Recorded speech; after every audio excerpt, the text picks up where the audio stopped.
Shalom, terima kasih. Kami dari kelompok 4 akan membahas tentang mitrobalisme. Dan berikut tujuan pembahasan. Yang pertama, definisi mitrobalisme. Yang kedua, konsep mitrobalisme dalam teologi. Yang ketiga, peran mitrobalisme dalam komunitas keagamaan. Keempat, implikasi mitrobalisme bagi kehidupan orang percaya. Yang kelima, relevansi dalam gereja kontemporer. Kita masuk dalam pembahasan yang pertama, definisi mitrobalisme. Mitrobalisme adalah sebuah konsep yang menggabungkan nilai-nilai tribalisme dengan komunitas keagamaan yang menekankan hubungan kuat antar individu dalam suatu komunitas berdasarkan nilai-nilai bersama seperti iman, kasih, dan saling mendukung. Dalam konteks teologi, mitrobalisme menggambarkan bagaimana hubungan manusia dalam komunitas Kristen mencerminkan prinsip-prinsip kekristenan yang memperhatikan solidaritas, saling memperhatikan, dan berbagai beban hidup. Pembahasan yang kedua, konsep mitrobalisme dalam teologi. Hubungan komunitas Kristen. Konsep mitrobalisme dalam teologi mengarah pada pembentukan hubungan antara anggota tubuh Kristus yang erat dengan prinsip saling mendukung dan mengasihi. Konsep ini mengandung pengertian bahwa kehidupan iman tidak hanya bersifat pribadi, tetapi juga komunal, di mana gereja sebagai tubuh Kristus hidup dalam kasih dan pelayanan. Dalam Perjanjian Lama, kehidupan umat Israel sebagai satu bangsa yang dipanggil untuk hidup dalam kesatuan dan kepatuhan kepada Tuhan melalui hukum dan perjanjian. Contohnya suku-suku Israel dan kebersamaan mereka dalam ibadah.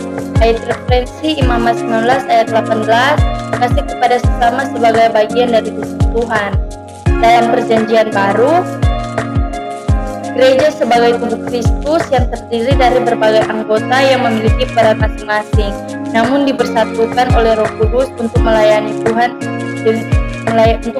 Tuhan dan sesama. Ayat referensi 1 Korintus 12 ayat 12 sampai 27, gereja sebagai tubuh Kristus. Yang ketiga, peran mitrobalisme dalam komunitas keagamaan. Solidaritas dalam komunitas Kristen. Mitrobalisme mengajarkan pentingnya solidaritas di antara umat beriman. Hal ini tercermin dalam bagaimana orang Kristen hidup sebagai satu tubuh yang saling mendukung dan berbagi beban hidup. Kemudian pelayanan bersama. Umat Kristen didorong untuk tidak hanya mencari kebaikan diri sendiri, tetapi juga kebaikan sesama yang memperlihatkan kasih Kristus dalam tindakan nyata. Ayat referensi Roma 12 ayat 10. Hendaklah kamu saling mengasihi sebagai saudara dan saling mendahului dalam memberi hormat. Kemudian ayat referensi kedua yaitu Galatia 6 ayat 2, bertolong-tolong menanggung beban, dan dengan demikian kamu memenuhi hukum Kristus. Dan yang keempat, implikasi mitrobalisme bagi kehidupan orang percaya. Poin pertama, iman yang komunal. Mitrobalisme menegaskan bahwa hidup Kristen tidak hanya individu, tetapi juga hidup bersama dan dalam persekutuan gereja. Iman yang hidup harus tercermin dalam pelayanan kepada sesama.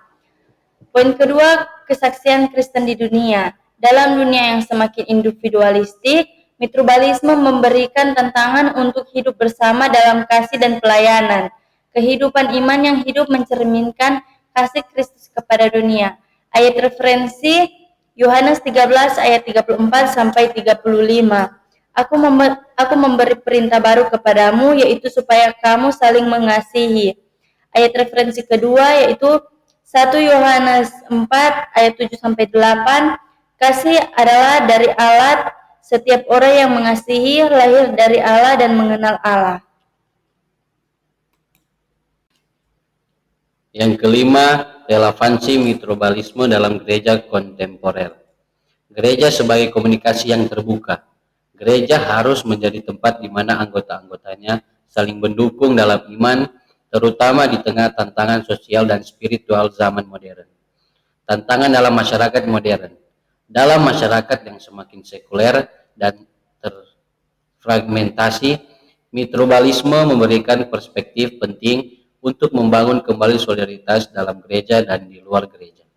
Ayat referensi Efesus 4 ayat 16. Daripada Kristus, seluruh tubuh yang terangkai dan terpadu menjadi satu. Ibrani 10 ayat 24 sampai 25. Dan marilah kita saling memperhatikan supaya kita saling mendorong dalam kasih dalam pekerjaan yang baik. Kesimpulannya, metrobalisme dalam teologi menekankan pentingnya hidup dalam berkomunitas yang iman, solid, saling mengasihi, dan bekerja sama untuk tujuan yang lebih besar dalam pelayanan dan penyebaran Injil. Gereja harus menjadi refleksi dari kesatuan yang dalam tubuh Kristus, dan setiap individu yang percaya diundang untuk mengambil bagian aktif dalam komunitas tersebut. Sumber referensi Gert Chilford, Penafsiran Budaya. Buku ini membahas bagaimana budaya dipahami dan diterjemahkan, termasuk hubungan sosial dalam komunitas dan bagaimana nilai-nilai budaya mempengaruhi kehidupan manusia. Yang kedua, Giddens Anthony, Modernitas dan Identitas Diri.